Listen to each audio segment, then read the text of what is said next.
Quero concluir falando sobre o sal, embora sem vontade de concluir, porque me dá vontade de falar há muito tempo. Eu falaria meses sobre esse tema aqui, mas concluir, quero eu hoje, falando o que Jesus disse, quando afirmou: vós sois o sal da terra, vocês, meus discípulos, vocês que estão se chegando mais para junto de mim, que estão se assentando para me ouvir, vocês que estão hoje aqui, e vocês todos que vão me ouvir, aos milhares, fora daqui depois. Isso vai longe, longe, longe. Vai alcançar tanta gente, muito para além do imediato, e sem prazo de validade para expirar ou para cair em obsolescência. Daqui a 100 anos, o que eu estou dizendo hoje vai estar na validade total. Jesus diz: vós sois. Se vocês forem assim, se tornarem esses macários, com essas características, com esse caráter do meu Pai implantado em vocês, transformado na minha mente, nos pensamentos e nas práticas de vocês, vocês são o sal da terra, o sal do mundo, o gosto da existência.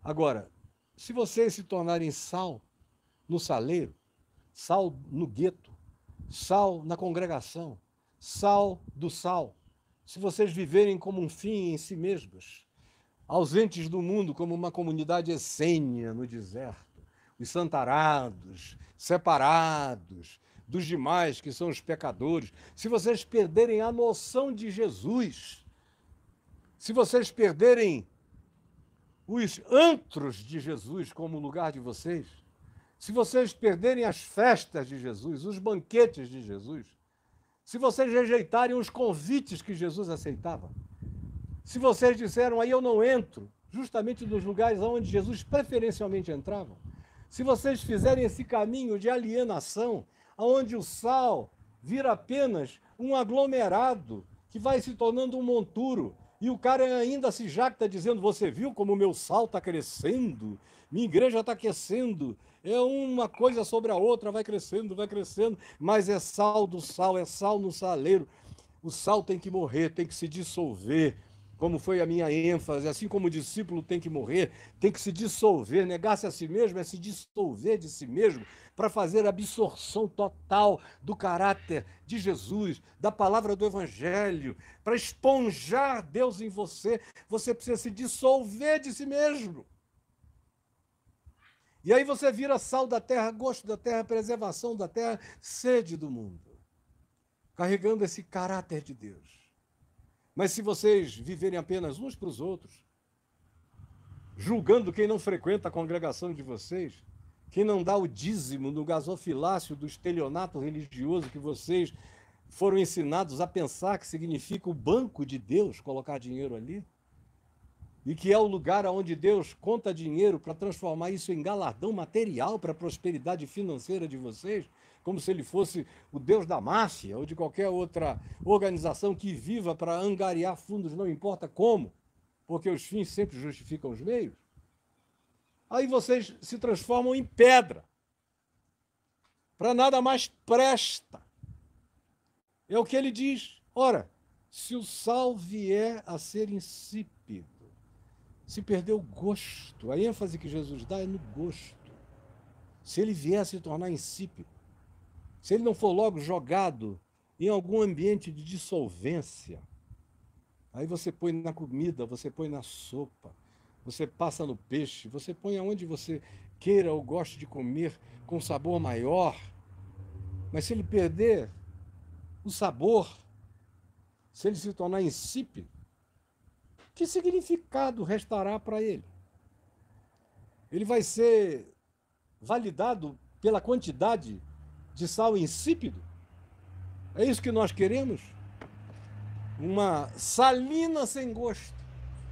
Nós já somos milhões de sais na salina evangélica, na salina católica, na salina espírita kardecista, na salina religiosa das nossas doutrinações, dos nossos dogmas, das nossas defesas de pseudo-verdade. Sem amor, sem compaixão, sem humildade, sem ensinabilidade, sem solidariedade, sem misericórdia, sem o melhor olhar possível, sem a melhor projeção de esperança possível para a vida, sem o desejo da reconciliação, da pacificação, do perdão, da construção de pontes, sem essa determinação de não negociar o caráter de Deus em você, não importa quais sejam as consequências, ainda que venham as perseguições de todos os tipos e ordens, mas vocês não se verguem, ao contrário, levantem a cabeça e tomem o oxigênio da eternidade e atravessem o espaço-tempo com toda esperança, fé, amor e bondade em Cristo. Se não for assim, mas se ao contrário vocês resolverem se alienar e viverem só uns para os outros ali, glorificando o pertencimento de vocês ao mesmo clube de sal insípido, de que adianta? Como lhe restaurar o sabor? É a pergunta que deveria ecoar e que está ecoando. E pouca gente ouve a pergunta. Quantas vezes você já ouviu alguém pregar na igreja que você frequenta, no grupo que você vai, sobre essa pergunta de Jesus? Se o sal perder o seu sabor, se o sal se tornar insípido, se o discípulo não tiver o gosto de Jesus, o gosto de Cristo, o gosto do Evangelho, o gosto da vida de Deus, se ele não tiver isso, de que adianta? E o como se fará para que se lhe restaure o gosto, o sabor? Tem alguma saída ainda? Tem alguma salvação para essa gente?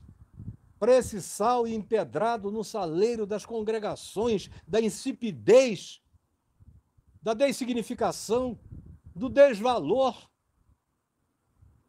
Tem ainda alguma chance, tem alguma esperança? Essa é a grande questão que está posta para nós aqui e para quem quer que seja e que deseje, com sinceridade de coração, olhar para si mesmo e perguntar o que sobrou do gosto de Deus na sua vida. O que sobrou do gosto do Evangelho na sua existência. Você só é identificado como sendo um cristão por causa da chatice da sua fala ininterruptamente cansativa, agressiva, intolerante, insensata, julgadora, comparativa, que você faz com ousadias demoníacas, com o dedo em riste contra o próximo? É por essa razão que você é identificado como um cristão? Por que razão alguém conhece você como cristão? É porque você, que vive a vida mais medíocre possível, todavia, toda sexta-feira, convida alguém para ir ao culto com você no domingo? É por isso que você é identificado como cristão? Porque você frequenta um lugar? Ou porque você se jacta de que recebeu esse emprego, está aí agora, ou ganhou uma promoção porque você dá o dízimo? É por isso que eles dizem, ele é crente. É por causa da insuportabilidade da sua existência que você é identificado como crente?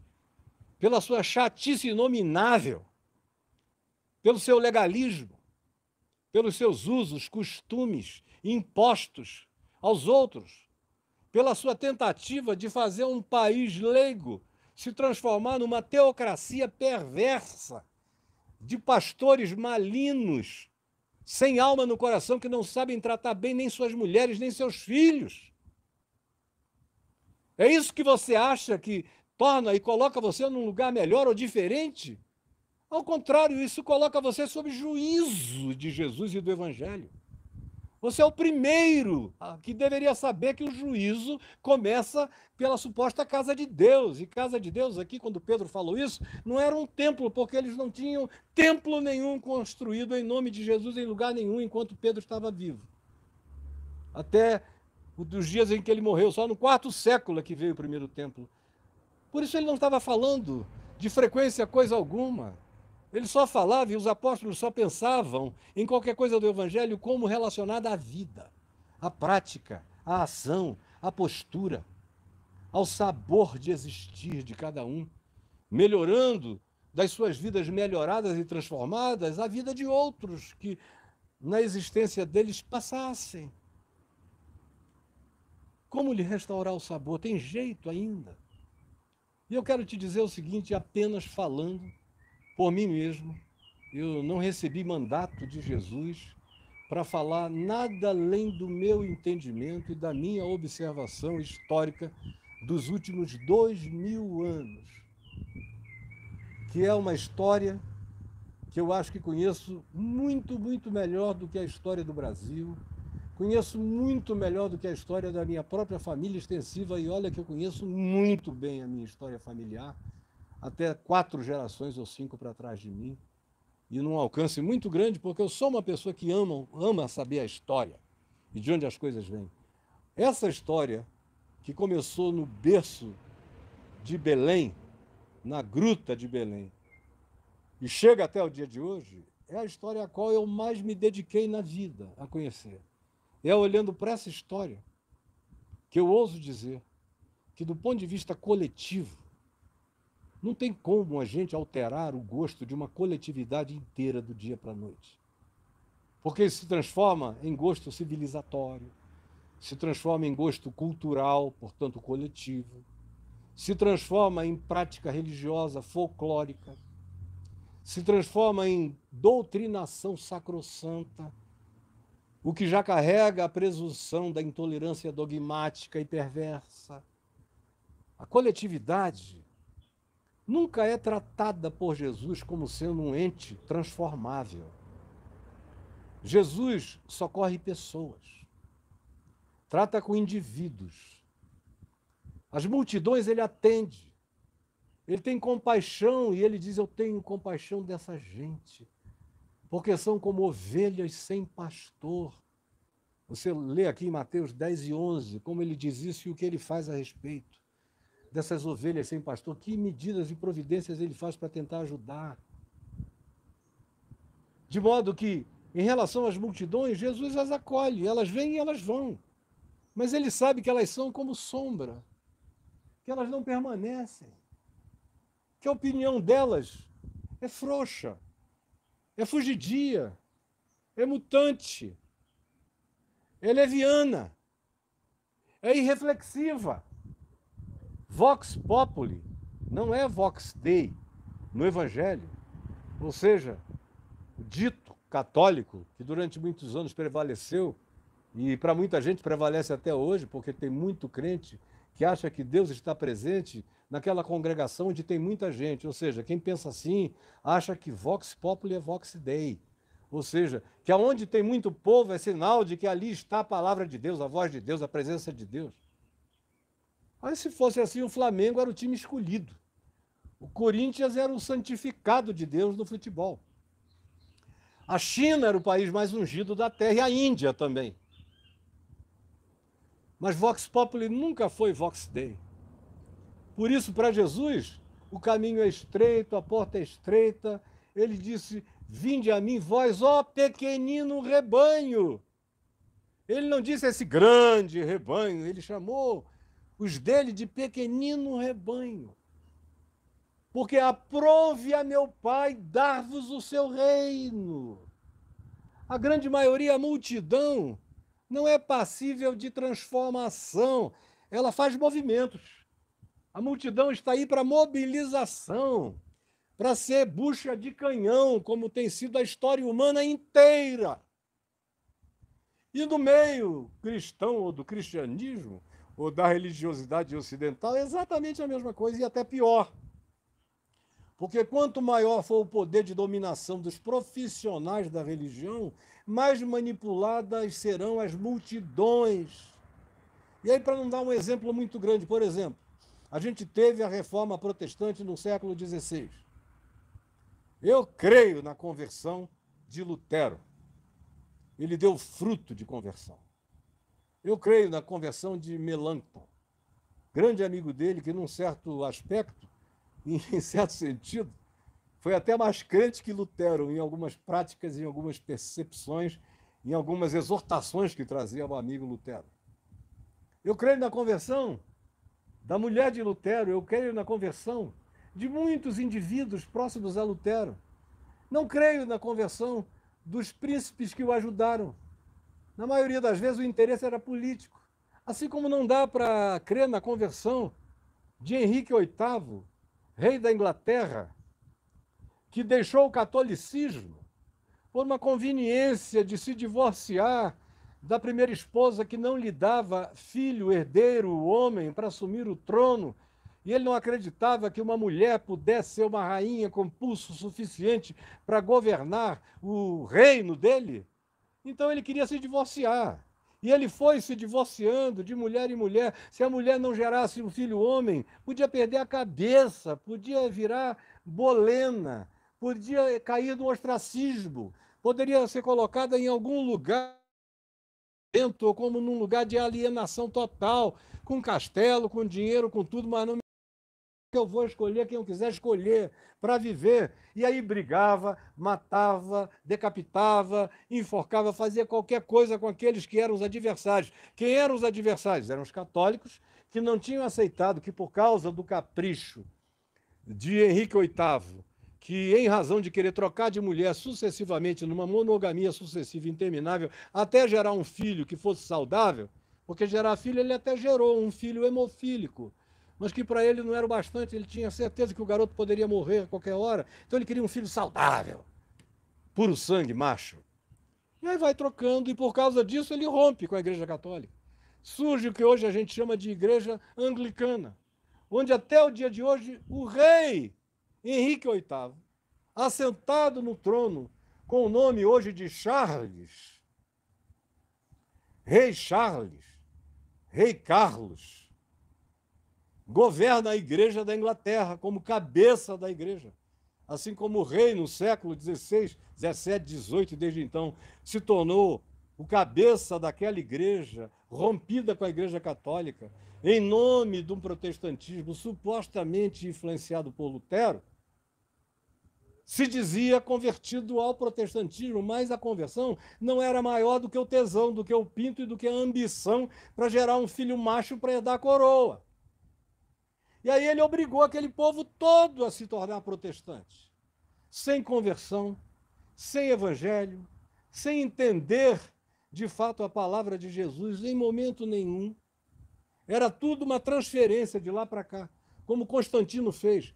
Quem era pagão assim, se quiser ser cristão, vai ter maiores privilégios, menos imposto, ou imposto nenhum, ou alguns benefícios que só os cristãos, os que assim se declararem, terão do quarto século para frente. Mas aí criou uma multidão, uma quantificação enorme de gente que não sabia diferenciar a mão direita da esquerda e que de Jesus não sabia nada e que se tornou apenas pedra batizada. Eram nem sal que perdeu o sabor, porque nunca sabor nenhum tinham tido. Eram só filhos de batismo e de água benta e de sacralidades religiosas, nada mais do que isso. Então, o que eu estou dizendo é que eu não creio na conversão de multidões. Eu não creio que, de repente, uma civilização inteira mude na qualidade do significado da demanda de Jesus em relação ao que significa nascer de novo. Como Jesus disse a Nicodemos. Isso é pessoal. Isso é individual. Isso é existencial. Se não for existencial, se não for seu, não adianta ser um acordo familiar. O pai de família antigo, como Josué, poderia até dizer: eu e minha casa serviremos ao Senhor. Mas sem nenhuma garantia de que, para além dele, sequer a mulher dele tivesse o mesmo nível de comprometimento que ele tinha.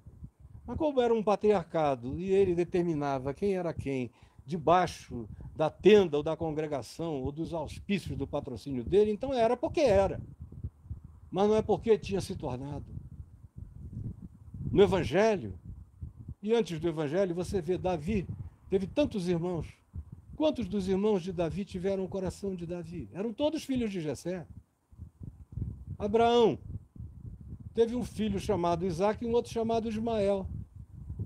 Mas Isaque e Ismael eram totalmente diferentes e ambos eram filhos de Abraão e os dois não tiveram a mesma consciência.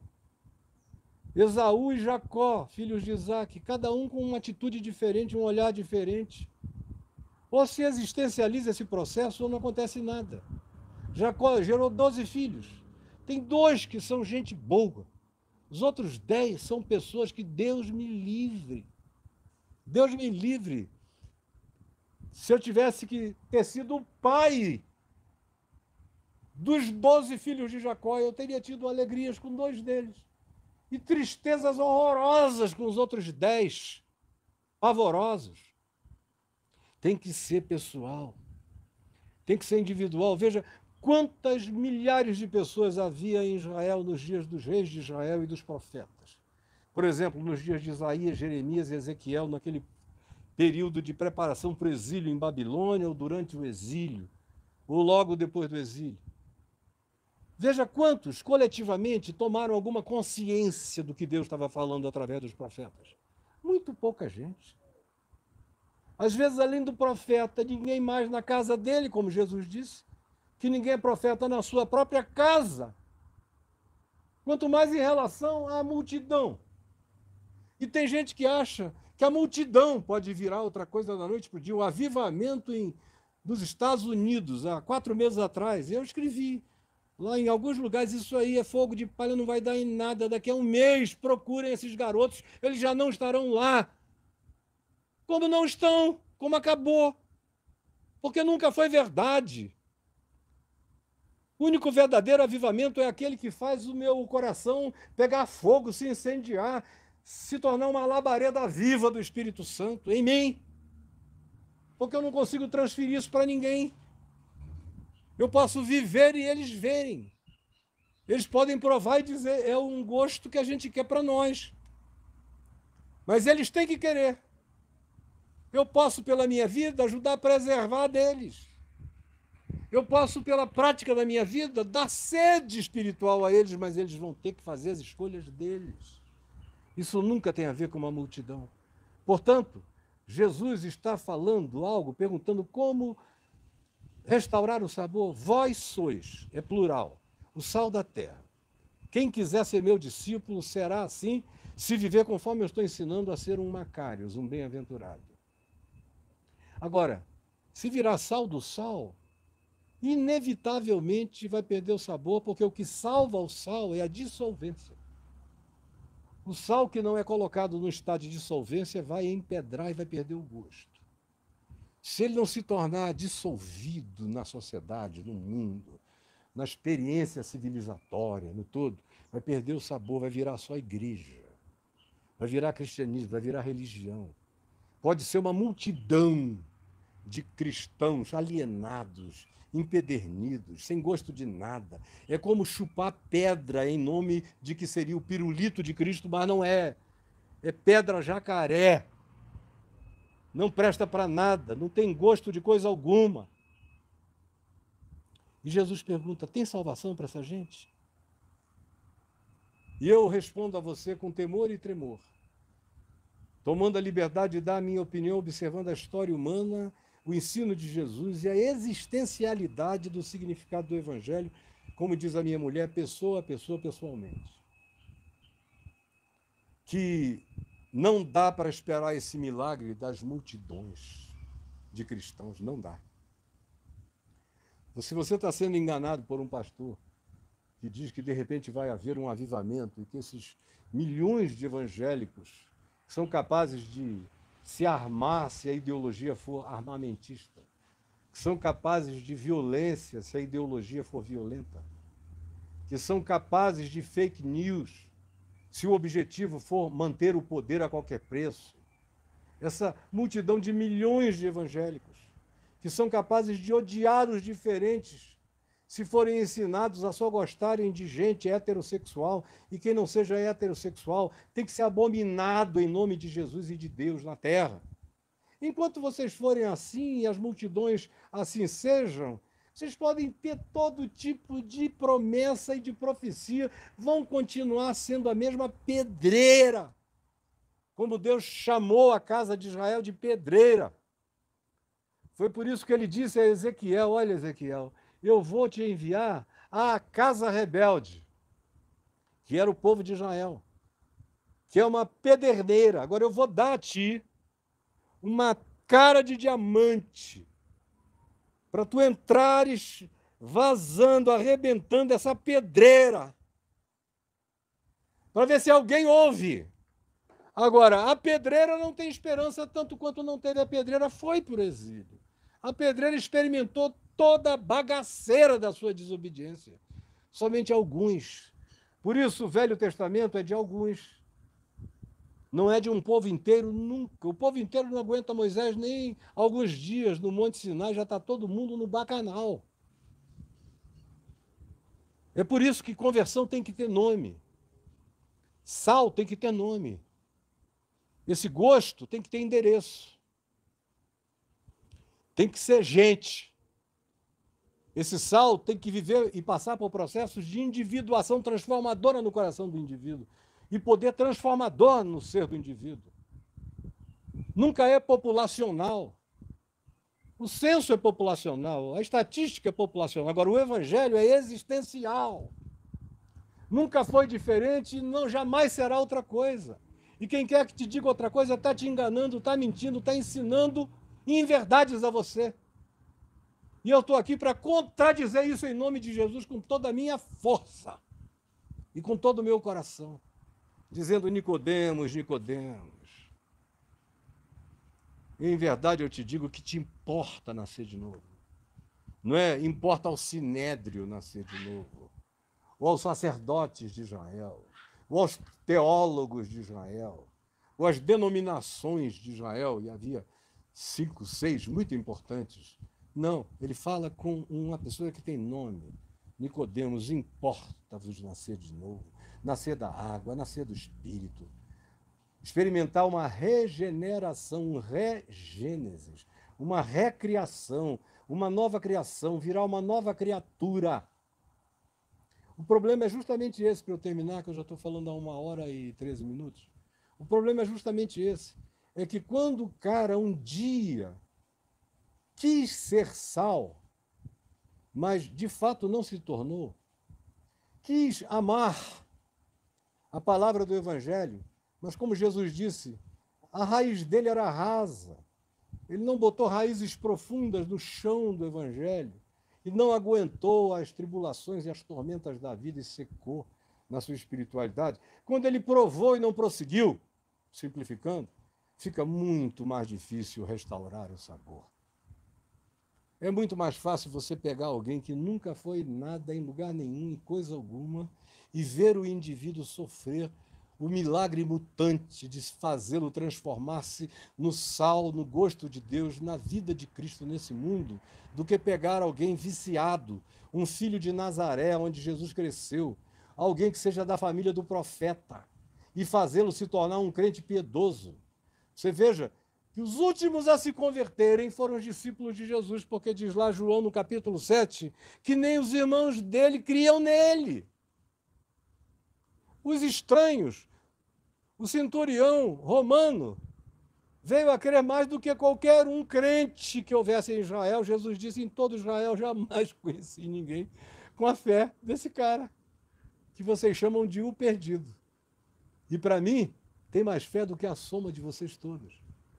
Ou a mulher Ciro-Fenícia, que nunca tinha posto o pé no templo de Jerusalém, não sabia nada de coisa alguma, não sabia nem dizer: ouve, ó Israel, o Senhor nosso Deus é o único Deus, ama o Senhor teu Deus de todo o teu coração, de toda a tua alma, de todo o teu entendimento, com toda a tua força. Como qualquer judeu, por mais alienado que fosse, era obrigado a decorar pelo menos esse tablete inicial. A mulher Ciro-Fenícia não sabia de nada, ela só sabia o que os outros diziam, que por onde Jesus passava, coisas aconteciam.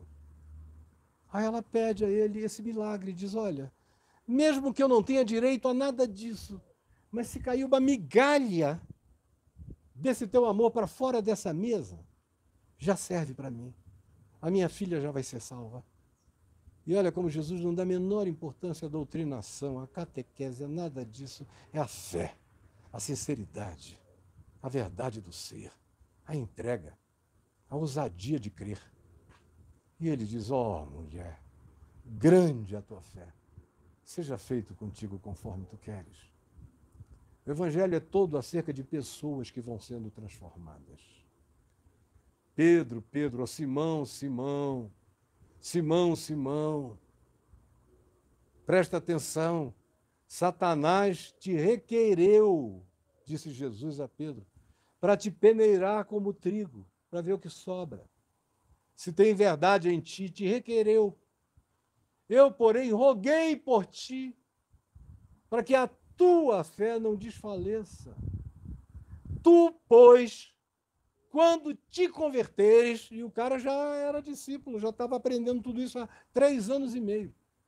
Tu, pois, quando te converteres, fortalece os teus irmãos. Fortalece os teus irmãos. É de mim para os meus irmãos. Por isso eu estou aqui com mais gente do que Jesus me vendo. E eu sei que não são multidões, são alguns que vão crer, alguns que vão entender. E os que entenderem farão diferença. E os milhões que só ouvem, eu passei a minha vida tendo milhões e milhões andando atrás de mim aonde eu ia. Eu era o cara das multidões, dos milhões. E o que aconteceu com os milhões? Alguns milhares se converteram, mas os milhões continuaram inconversos, sem compreender, sem entender, apenas me idolatraram e se tornaram supersticiosos em relação a mim, como figura pública, quase adorada por muitos deles na sua ignorância total do Evangelho do Reino de Deus. Mas se eles todos que iam aos milhões me ouvir, que me assistiam aos milhões todo dia, por todas as mídias globais que eu tinha, tivessem se convertido, a igreja não teria se tornado essa coisa que a gente tem. Portanto, eu não creio em multidões, eu só creio no que possa acontecer no seu coração. No seu coração. É com você que pode ainda haver esperança. Mas se você olhar em volta e dizer, a minha igreja nunca vai mudar, então por que eu vou mudar sozinho? Cara, eu não quero nem saber de quantos queiram vir comigo.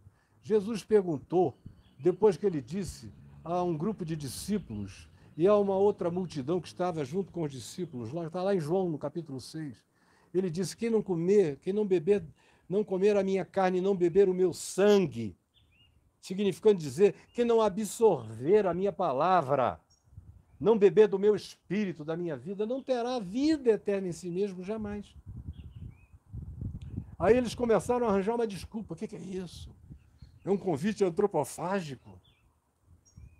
O cara agora está cometendo a heresia do canibalismo. O que ele está propondo? Eles sabiam o que Jesus estava dizendo, eles só não queriam entender o significado, porque se eles entendessem, eles teriam que se transformar, que mudar. E como Jesus disse, eles têm olhos, mas eles não querem ver, eles têm ouvidos, mas não querem ouvir, eles têm coração, mas não querem discernir, para que, porventura, não vejam com os olhos, ouçam com os ouvidos e creiam com o coração e tenham que se converter. Eles não querem se converter. Por isso, eles vão sempre dizer que não entenderam. Por isso, o Evangelho nunca foi nem será para a maioria, o Evangelho é para alguns. Para alguns, sempre foi e sempre será. É por isso que eu não nutro e nunca nutri nenhuma ideia de que quando todo mundo dizia, meu Deus, nunca houve na história do Brasil, e naquele tempo eu ouvia isso nos Estados Unidos, na Europa, nos lugares mais variados, a gente nunca viu no século XX uma pessoa que não precisa gastar dinheiro nenhum para reunir milhões, milhares de pessoas de um dia para o outro, em qualquer estádio encher, e você faz isso sem prometer nada e o povo está lá. Mas eu nunca fiquei impressionado, eu sempre soube que no meio daqueles milhões eram apenas alguns milhares que iriam guardar a palavra, e dentre os milhares eram apenas algumas centenas que iriam encarná-la de verdade e pagar o preço, não importando as circunstâncias. Como a história me demonstrou cabalmente que era verdade. Eu não tenho essa presunção, como já disse e repito agora pela terceira vez, só hoje, à tarde, de que seja assim nem no ambiente familiar. A gente tem que ter a paciência de ver filho a filho ir encontrando Deus no seu tempo, na sua hora. Eles podem até dizer que concordam contigo em tudo. Mas você só vai saber o que de fato aconteceu com eles quando eles derem um fruto dessa mutação real do evangelho eclodindo de dentro para fora na existência deles. Dá para restaurar o sabor?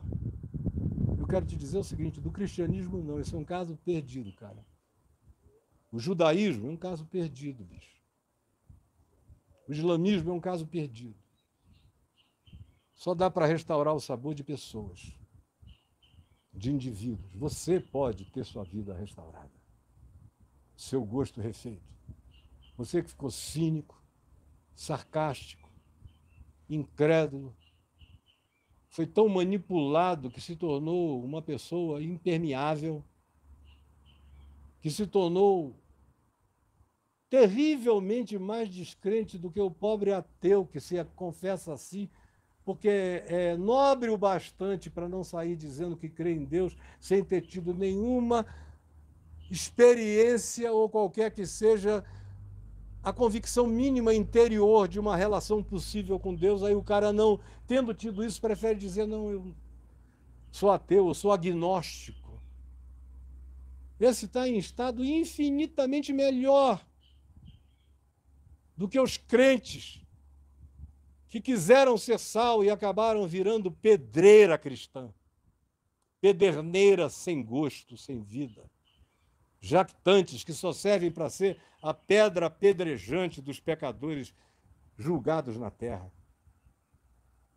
Dá para restaurar o sabor de indivíduos. Não dá para salvar o protestantismo. Dá para salvar protestantes. Não dá para salvar o catolicismo. O Papa Francisco sabe disso.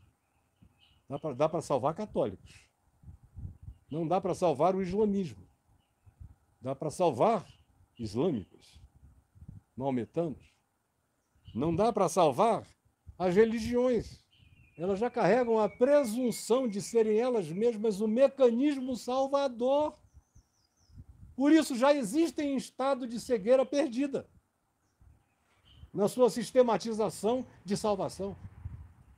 Mas dá para salvar qualquer indivíduo em qualquer lugar da terra que chegue com humus, com humildade, ensinabilidade, que tenha sensibilidade para se emocionar com a verdade, para desistir dos seus poderes malignos e se tornar manso em relação à verdade de Deus, dando razão a Deus, tendo fome e sede de uma vida melhor, de um mundo melhor para todo mundo, não só para alguns, não esperando que seja um projeto de governo, a misericórdia, ou que seja um projeto eclesiástico, a prática da misericórdia, mas sabendo que é um mandamento divino para mim, a prática da misericórdia, assim como foi um mandamento intestino, visceral, para o chamado bom samaritano, que não tinha teologia nenhuma, que era o herege dos hereges para os judeus dos dias de Jesus, e Jesus escolheu o maior de todos os hereges para se tornar a simbolização do cristão por excelência, que é o cara que vê o pobre caído, desvalido, assaltado, maltratado, esquecido e abandonado, e não passa distante, ao contrário, vai na direção dele, investe nele, o abraça, o levanta, o enxerga. É ele que enxerga. A multidão não enxerga, eu enxergo, você enxerga. Se as ideologias enxergassem, o comunismo teria dado certo. Você lê literaturas comunistas originais, eu, por exemplo, ouvia todo mundo falar do Capital, do Karl Marx, e eu pregando o Evangelho, recém-convertido, falei: eu tenho que ler o Capital todinho, e ler também o material de Engels, de todo mundo que eu puder ler. E eu peguei uma bibliografia comunista e dediquei 1 ano e tanto da vida lendo, prioritariamente aquela coisa. Só o Capital, que é um bagulho desse tamanho, de grande, meu Deus! E uma trabalheira para ler, inúmeros à beça, que estavam para ler, alguns deles, da necessidade de calcular, mas o princípio, a filosofia inteira, estava lá óbvia para eu entender, discernir, a partir do original marxista, do próprio Karl Marx. Se ideologia se convertesse, o comunismo teria salvo o mundo, mas a gente não conseguiu ver comunismo nem na vida de Marx, porque Marx era um comunista sustentado por um industrialista capitalista chamado Engels, e sem a exploração dos trabalhadores eles não se mantinham e nem sustentavam a ideologia deles, e o argumento era sempre de que a gente precisa explorar por enquanto esses trabalhadores, por enquanto, para que quando chegue a utopia da ditadura do proletariado, então a gente não precisa explorar mais ninguém. E onde isso aconteceu? Na Rússia, dos bolcheviques, no Império Russo, depois na União Soviética, ou em Cuba, ou no leste europeu, ou aonde? Até mesmo nos kibbutz de Israel. Isso funcionou durante um período porque eles estavam cercados de guerra, então era uma questão de sobrevivência. Mas quando os inimigos pararam de estar o dia inteiro sobre eles, cada um foi cuidar da sua vida. E o kibbutz se transformou já não mais num lugar de comunismo, mas se transformou num lugar de comunidade. E não de comunismo obrigatório, como todo comunismo é. Então, nenhuma ideologia, nenhuma população se converte porque esse milagre é dado a Deus acontecer no coração. No meu, no seu, das pessoas que queiram ter o seu sabor restaurado. Você quer voltar a ser sal? Quer voltar a ter o gosto de Deus na vida? O sabor de Cristo no mundo?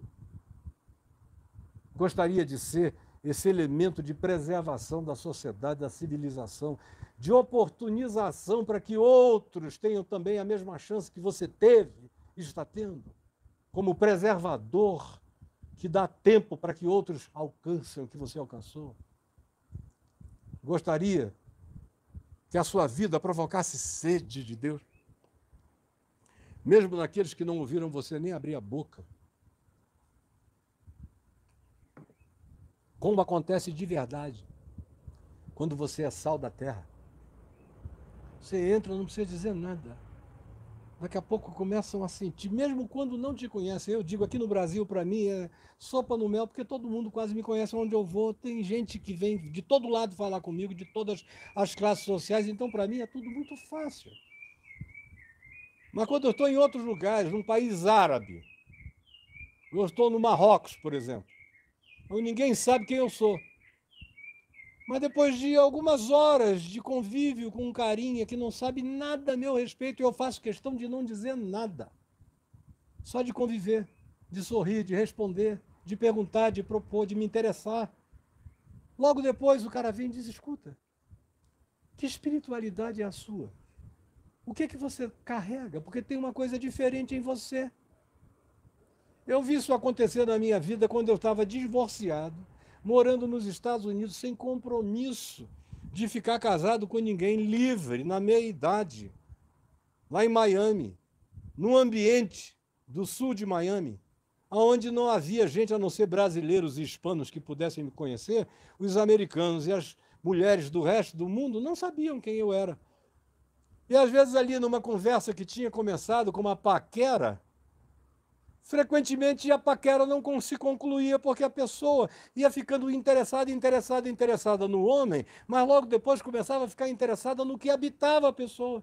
E quantas vezes houve gente que me perguntou, que negócio é esse? Uma mulher me perguntou, que sacerdotalidade é essa que vaza de você? Eu ouvi tanta gente interessante, bonita, rica, diferente dizer, sem eu abrir a boca, a não ser para uma conversa pessoa a pessoa, individual, um homem e uma mulher, mas conversando com dignidade, a pessoa dizer, de onde vem a tua espiritualidade, porque isso vaza dos teus olhos. E eu não estava com nenhuma predestinação pessoal de sair pregando para ninguém, eu estava me dando uma trégua. Mas que no meu caso nem isso existia, porque isso me habita, está em mim. Não tem como eu fugir disso, nem eu quero. Nem na barriga do grande peixe. Essa mensagem que me habita morre, ela vaza, o peixe me vomita. Porque é verdade o que me habita. E o que pode habitar você, como disse o Maicon aqui, transborda. E é assim que é, transborda. Pode se restaurar o sabor? Pode, se você admitir que perdeu. Se você admitir que você virou só um cristão do cristianismo, que você é só um catequizado, que você é só um religioso, que você é só um dizimista, que você é só um arrogante ocidental que pensa que é superior aos indianos que nunca ouviram falar nada do que você ouviu falar, e mal falado e maldito, e que só faz o cara ficar maldito mesmo. Se não começar por uma desistência de ter tido a presunção de um dia ter sido sal, não dá para restaurar o teu sabor. A primeira coisa é você desistir da presunção de um dia ter sido batizado como salvo. Desista disso, volte atrás, esqueça tudo. Pegue a sua biblinha. O Novo Testamento está aqui dentro do livro inteiro. Mas eu estou com o meu aberto aqui, de Mateus para frente, eu todo rasgadinho, de tanto ser lambido, chupado, vivido e absorvido. Esqueça tudo, pegue tudo. Não leia dizendo, eu já li 12 vezes, 15 vezes, 700 vezes. Eu não sei nem quantas milhares de vezes eu já li a Bíblia. Nunca contei nem contarei nada, eu quero é absorver. Eu só quero absorver, eu quero virar evangelho, ao invés de decorar evangelho. Eu quero que ele se transforme em carne, em sangue, em nervo. Como diz a profecia de Ezequiel, quero que os ossos secos ganhem a carne de Deus, os tendões de Deus, a vida de Deus, o corpo de Deus, a ressurreição do Espírito de Cristo e me põe em pé na vida. E faça a mesma coisa com você, osso a osso, pessoa a pessoa, tomando essa decisão pessoal. Você é professor, fez doutorado em teologia, esqueça essa bagulhada toda. Você é um grande biblicista, deixa essa idiotice para lá. Vá praticar o evangelho com pureza simples. Você, quando se converteu lendo ou ouvindo uma pregação em grego? Ou foi, quem sabe, até num português mal ajambrado? Mas por que agora Deus só fala se você entender palavras em grego ou em hebraico, ou em aramaico, ou em alguma coisa? Por que você virou esse sal do saleiro e se tornou apenas uma coisa insípida, rapaz? Só para concluir mesmo, eu cansei de ver as pessoas se converterem comigo a vida inteira, mas eu vou dar exemplo do início da minha prática ministerial lá na cidade de Manaus, no iniciozinho dos anos 70. Eu pregava para o cara na rua, no clube, na Ponta Negra, na noite, na praça, em qualquer lugar. Aí ele ficava entusiasmado, eu o levava para minha casa, o acolhia, tratava dele, ia ajudando, ele se convertia, ficava cheio do Espírito de Deus, começava a ler o Evangelho, ia ficando completamente encantado. Aí, depois de um ano, ele chegava para mim e dizia, Caio, eu encontrei uns pastores que ficaram tão impressionados com a minha conversão, que estão dizendo para eu ir para o seminário, e me deu a maior vontade de ir ao seminário. O que você acha? Eu dizia, olha, depende, o seminário pode ser bom para quem não deixa o seminário se tornar o seminário, o sementário da alma dele, porque a palavra seminário vem de sêmen, e vem de semeadura, sêmen, semear, sementeira, tudo tem a mesma raiz de sêmen. Se o sêmen for de Cristo, você vai sobreviver ao seminário. Mas se você cair na do seminário, você vai virar um sementério, meu filho. E o sêmen da graça de Deus vai morrer em você. Porque eu já tinha visto acontecer com vários outros. Aí o cara ia. Às vezes eu me tornava até o tutor dele no seminário, porque a igreja presbiteriana demanda isso. E eu fui tutor de dezenas de pessoas. Infelizmente, a maioria delas não sobrevivia ao seminário. E se tornava discípulo do cemitério. E voltavam de lá sem gosto, sem sabor. E eu dizia, meu Deus, quando o cara estava aqui, sabendo só o que ele tinha aprendido, lendo o Evangelho de carreirinha, ele estava cheio de gosto, sabedoria, doçura, poder, vida, graça, humildade, beleza de Cristo. Ele vai para lá, volta agora com colarinho clerical, todo cheio de si, muda um palavreado, falando esse evangeliquez horroroso, cafona, feio, alienante. Aprendeu a pesquisar no hebraico, no grego, e esqueceu a singeleza da palavra de Deus, simples no coração, não consegue mais aprender com os humildes, só com os eruditos. Não consegue mais aprender com os que praticam, só com os que fazem exegese textual. Não conseguem mais aprender com a prática interpretativa na hermenêutica da vida daqueles que, por amor a Jesus, entendem certo a vida.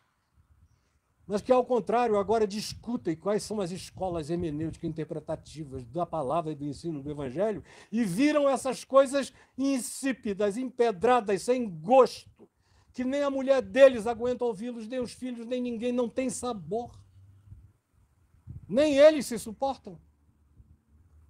Eu já falei demais, já fui para 1h45, dificilmente hoje em dia tem alguém que tenha tempo para ouvir tanto tempo. Mas eu espero, na graça de Deus e no poder do Espírito Santo, que você tenha, e que aqueles para os quais você envia essa palavra também o tenham. Jesus, os dias são maus. Todo mundo gostaria que o Evangelho fosse instantâneo, mas ele é processo, como a vida é processual, como tudo que está vivo cresce em processo, cresce em maturidade, em maturação, na experiência, no ganho e na internalização de consciência.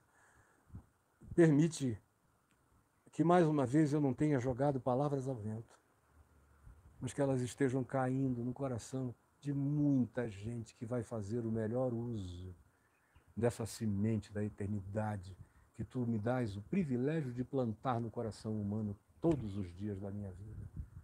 Eu sei que tu farás isto no coração de todo aquele que for humilde de espírito, que for sensível para chorar diante da verdade revelada, que tiver a mansidão para dar razão a Deus, que tiver a vontade de crescer numa justiça que excede a dos escribas e fariseus, que tenha desejo de viver a prática da misericórdia como realidade de vida e não como ideologia política, e que queira ser construtor de pontes, aproximador de pessoas, e que desenvolvam a perseverança e a resiliência de Jesus para aprenderem a negarem-se a si mesmos, tomarem a sua cruz e seguirem-te, Senhor. E ajuda-me a prosseguir todos os dias da minha vida, enquanto tu me deres tempo aqui na terra. Em nome de Jesus.